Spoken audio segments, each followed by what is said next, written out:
Olá, seja muito bem-vindo ao HealthCast BR, porque hoje é dia da gente falar sobre saúde. O nosso tema de hoje são as doenças da infância. E sobre esse assunto a gente conversa com o Dr. Flauber Santos Filho, ele que é pediatra. Tudo bem, doutor? Seja muito bem-vindo. Olá, primeiramente agradeço o convite. É um prazer a gente estar aqui hoje conversando sobre alguns temas importantes para as mamães e para os papais também. Isso aí, doenças da infância é um tema que muita gente precisa entender para poder salvar o seu filho. E a gente conversa também com ela, Tatiana Lima, que está sempre com a gente. Ela que é gerente de qualidade do CS Group e que coordena as casas de saúde aqui da Baixada Santista e o H-Sampa em São Paulo. Seja muito bem-vinda, Tati. Olá, muito obrigada. Muito prazer estar aqui com vocês de novo. Isso aí. Vamos lá, então, doutor. Quais são as doenças infantis mais comuns? Bem, na verdade são tantas doenças, né, que causam uma grande ansiedade aí nas famílias, nas mães. Nas crianças, de uma maneira geral, as doenças mais comuns são as doenças causadas por vírus, né? A gente sempre divide aí doenças infecciosas, doenças não infecciosas. As doenças infecciosas são as mais comuns. E entre as infecciosas tem as doenças causadas por vírus e as doenças causadas por bactérias, né? Por vírus, a gente inclui aí os resfriados comuns, as bronquiolites, algumas doenças que dão manchas pelo corpo, como varicela, que é a catapora, exantema súbito. E as doenças por bactéria são aquelas causadas, que causam, por exemplo, as amidalites, as pneumonias, as sinusites, né? Essas são as doenças infecciosas e são as mais comuns da infância. A gente tem hoje em dia um grupo de doenças que está cada vez crescendo mais e se tornando muito comuns, que são as doenças alérgicas ou atópicas, que aí a gente fala das rinites, as dermatites atópicas e também a asma. Eu acho que quando quem é mãe, né, doutora, às vezes tem uma impressão, e o senhor vai me perdoar com isso que eu vou colocar, tô falando uma impressão de mãe. Quando a gente às vezes leva o bebê no hospital, e às vezes a gente tem a impressão que a pessoa não sabe que a criança tem, eles falam, ah, está com virose. Virose é um sinônimo de daqui a pouco a gente descobre o que vai vir por aí. Na verdade, virose é um termo genérico, né? A gente fala que é como se fosse um diagnóstico sindrômico, né? Alguma doença provavelmente causada por vírus e que a gente muitas vezes realmente não consegue identificar com precisão qual é o vírus. Só para você ter uma ideia, Roberta, existem centenas de vírus, né? E muitos deles dão sintomas exatamente iguais. Então é muito difícil, né, baseado em alguns sintomas genéricos tão comuns, como só a febre e a tosse, ou só a febre e a coriza, a gente especificar qual que é o vírus que está causando aquela doença. Então, geralmente a criança que está bem, tem um estado geral bom, tem uma febre baixa, né? O médico examina, não tem nenhuma alteração, algumas vezes até coleta exames e também não tem nenhuma alteração. Aí é onde vem esse diagnóstico, né? Que às vezes causa uma ansiedade da Sim, virose, mas é um termo genérico para dizer, olha, seu filho tem uma doença, né? Porque não deixa de ser uma Sim. doença, que ela é causada por vírus, a gente não consegue especificar qual é o vírus, mas são sintomas leves, sintomas brandos, e habitualmente, Roberto, essas doenças elas têm um curso autolimitado, né? Dura 24, 48 horas os sintomas, né? São raros os casos que essas doenças dão sintomas mais graves ou tempo Evolui, maior do né, que por um isso. tempo sim. maior. E doutor, em qual momento que a gente procura o serviço médico? Já aconteceu comigo algumas vezes, mãe, a gente fica desesperada, né? E às vezes a gente chega com 24 horas que tá com febre, aí o médico fala: olha, ainda não dá para saber, a gente vai precisar tratar com sintomático e você volta em até 48 horas, em mais 24 horas, se não melhorar. Eu costumo orientar as famílias, é até uma maneira didática de falar. Eu sempre falo que criança que tem doença grave não brinca. Se a criança está brincando, é um bom sinal, tá? É claro que no momento da febre, a criança ela vai ficar mais prostrada, fica Sim. mais caidinha. Isso é normal, natural. Mas da medicação, a febre baixa, a gente vê, observa que a criança fica mais ativa, ela volta a brincar, ela melhora a aceitação alimentar. Não necessariamente vai ter uma alimentação normal, mas melhora a alimentação. Ela já sorri, já presta atenção num desenho, ela já quer se divertir, brincar com o irmão, com o pai ou com a mãe. Isso são sinais de que a criança provavelmente tem alguma doença que a gente fala benigna, né? Sem sinais de gravidade. Por outro lado, aquela criança que mesmo sem febre, está muito caída, não quer se alimentar, não aceita líquido, você oferece ali, às vezes, até algum tipo de alimento que ela gosta muito, ela não aceita, não quer ver desenho, você fica de olho. Além disso, claro, tem alguns sinais de alarme, né, que a gente fala, que são mais importantes. Então, febre. Febre acima de 39 graus é uma febre que chama um pouco a atenção, né? Ou uma criança que está doente e fica por um período longo, né, acima de 6 horas, sem ter xixi, também é uma coisa que chama atenção, tá?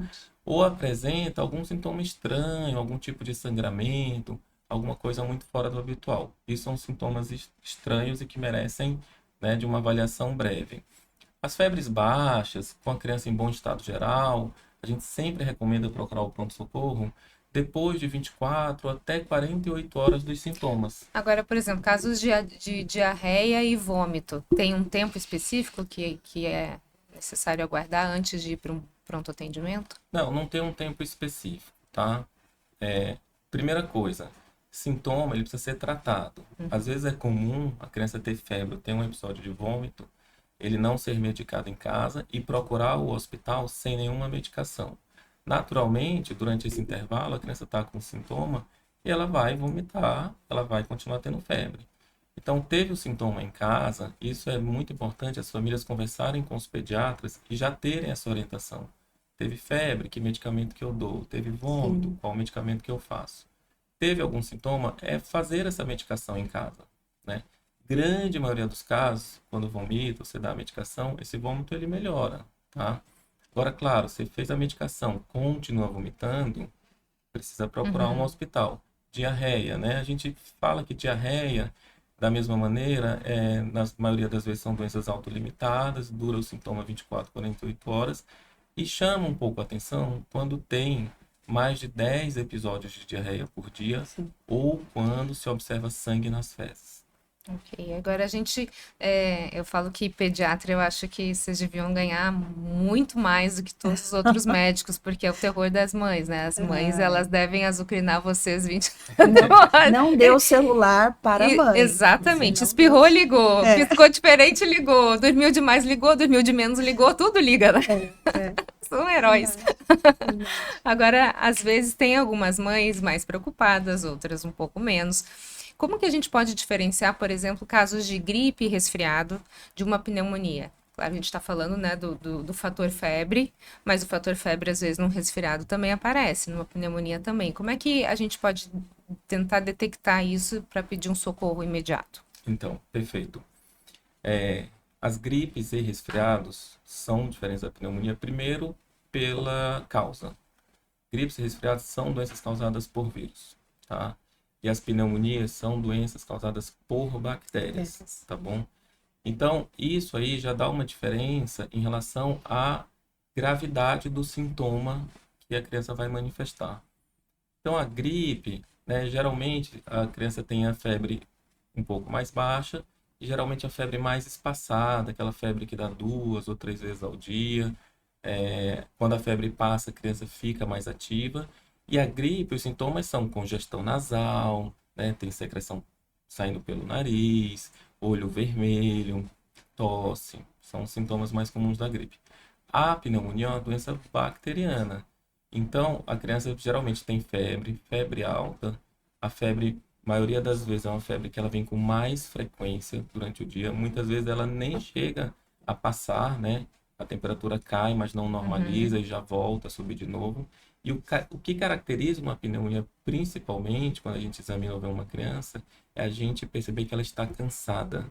É a mãe observar que a criança está respirando mais rápido do que o normal. Esse aí é um sinal de atenção e que precisa procurar o hospital. Mito ou verdade, doutor? Na pneumonia, a febre tem hora marcada? Não. Não, Pelo falam que às contrário. vezes final de tarde. Se é final de tarde é pneumonia. Aquela febre noturna que a gente fala. Pelo contrário. Geralmente, as doenças que têm febre com hora marcada são doenças, em geral, são doenças com menor gravidade, tá? Claro que existem exceções, Mas em geral, aquelas doenças que tá dando uma vez ao dia e tudo, são doenças em geral mais benignas, né? As doenças graves, né, principalmente as infecciosas, as febres são recorrentes, né, e febres altas. Uma pneumonia, doutor, ela pode ser uma sequela de uma gripe? Então, eu adquiri uma infecção viral e aí eu acabei desencadeando na sequência, né? Acabei recebendo uma bactéria que acabou desenvolvendo a pneumonia. Ela pode ser uma... É uma consequência, né, Isso. Tati? A gente fala que uma gripe, é, a- o- muitas vezes as pessoas falam, né, não é correto falar, mas que uma gripe mal curada vira Uhum. uma pneumonia, né? Não é exatamente isso, mas pode acontecer a gente ter uma doença viral, uma gripe, e isso altera um pouco a imunidade de qualquer pessoa. Isso torna a criança ou o adulto mais suscetível a uma infecção bacteriana secundária, Então, a tá? dúvida que provavelmente as mães que estão nos ouvindo devem ter agora, doutor. Meu filho está com gripe, foi feito todo o tratamento. Como é que eu sei se essa doença foi totalmente curada ou se de repente aquela tossezinha, é só uma tossezinha chatinha, daqui a pouco passa? Pode virar uma pneumonia. Em que momento eu posso ter certeza de que aquela doença se extinguiu? Foi completamente tratada e curada. A tosse, quando eu tenho um quadro gripal, a tosse é um sintoma que ele pode durar até 3 semanas, tá? Então, o fato de ficar com a tosse não significa que Faz vai evoluir parte. para uma pneumonia, não significa que a doença não foi curada, tá? Tá. É um sintoma residual. Em algumas crianças dura 3 a 4 semanas, tá? Até porque muitas vezes a tosse tem muita relação com o ambiente, o clima seco, poluição, pode fazer com que a tosse perdure mais tempo. Mas uma doença, uma gripe, né, quando a criança se recupera, a criança ela deixa de ter febre, né? Ela melhora os sintomas. Então, Sim. se ela estava tendo febre, a febre passa, ela fica 2, 3, 4, 5 dias, a febre ela realmente some. Os sintomas, olho vermelho, isso aí também some, né? Agora, a tosse, ela realmente pode durar mais tempo. E se a criança evoluir com alguma complicação bacteriana, que pode ser a pneumonia ou podem ter outras também, a gente observa que após um período de melhora, né, desses sintomas iniciais, volta a ter alguma piora, como volta a ter febre, o cansaço ou algum outro sintoma que não é esperado, tá bom? Se isso acontecer, aí é um sinal, precisa acender uma luzinha de que pode estar acontecendo alguma coisa diferente. Isso aconteceu com a minha filha. Uma vez ela teve essa gripe muito forte, a gente tratou. E aí, depois de uma semana, ela começou a apresentar febre de novo, cansaço, até que ela começou a reclamar que estava com muita dor no peito. E aí, ela, mamãe, tá doendo muito para respirar. Falei, meu Deus, será que a minha filha tá com alguma doença cardíaca? E levei ela no pronto-socorro, e aí realmente ela já estava com o pulmão fechado, ela já estava com muita dificuldade para respirar. Não foi uma pneumonia, mas ela estava com uma crise de asma. Princípio. Isso pode Precisa acontecer. ter bastante atenção, né? É. E aí, já que a gente está falando, então, de algumas doenças respiratórias, enfim, como é que a gente pode prevenir, deixar esse sistema imunológico bem forte? A alimentação, eu acho que é o principal fator a gente prestar atenção, né? E aí eu queria que o senhor desse uma dica para essas mães, desde o bebezinho, que está só no leite materno, até a criança lá dos seus 5, 7 anos, qual é o tipo de alimentação que a gente precisa dar para essa criança para estabelecer esse sistema imunológico? Ó, Roberta, existe a fórmula mágica e ela se chama vida saudável. Essa é a fórmula mágica. Então, nós pediatras somos defensores, né? Desde o bebê pequenininho, o aleitamento materno, tá? Principalmente quando a gente fala em imunidade da criança e desenvolvimento neurológico, tá? E a partir do momento que tem introdução alimentar, são alimentos saudáveis, né? Hábitos saudáveis, alimentação com rotina. Então, uma vida saudável, ela inclui alimentação saudável e rotina. Rotina alimentar, rotina de sono. Além disso, né, é muito importante a gente destacar aqui que a vacinação, ela tem uma efetividade, uma ação, uma importância crucial na saúde da população como um todo principalmente das crianças. Então, apesar de hoje a gente sabe que a gente vive uma onda, né, de desinformação, né, de algumas críticas às vacinas, mas o benefício que as vacinas trazem, ele é incontestável, tá? Então é muito importante a população ter essa consciência, as mães terem essa consciência. Se a mãe quer garantir a segurança da saúde do seu filho, tem sim alguns segredos: alimentação saudável, rotina, sono e vacina. Eu acho que, só para a gente finalizar aqui, doutor, que eu acho que é um ponto que a gente não pode deixar de falar, é a inserção dessa criança na escola, né? Quando você tira ela daquele ambiente de casa, leva para a creche ou leva para a escola, ela obviamente tem contato com muitas outras crianças, com vírus diferentes, com bactérias diferentes, enfim. Como é que a gente pode, então, proteger essa criança, né? Ou tentar minimizar o impacto com esse mundo novo dentro da escola? Então, para minimizar esse impacto, o cuidado ele começa no nascimento. A melhor coisa para a gente diminuir a frequência das doenças que a criança vai ter até os 3, 4 anos de vida é o leite materno. Tá? Aquela alimentação nos primeiros meses, o aleitamento nos primeiros meses de vida é o que vai ajudar, vai trazer maior benefício em lá na frente a criança ficar menos doente.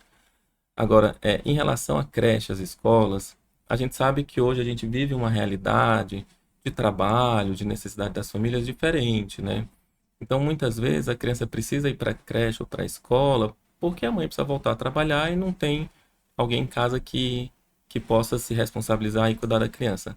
Mas o ideal seria as crianças entrarem na escola após os 2 anos de idade, tá?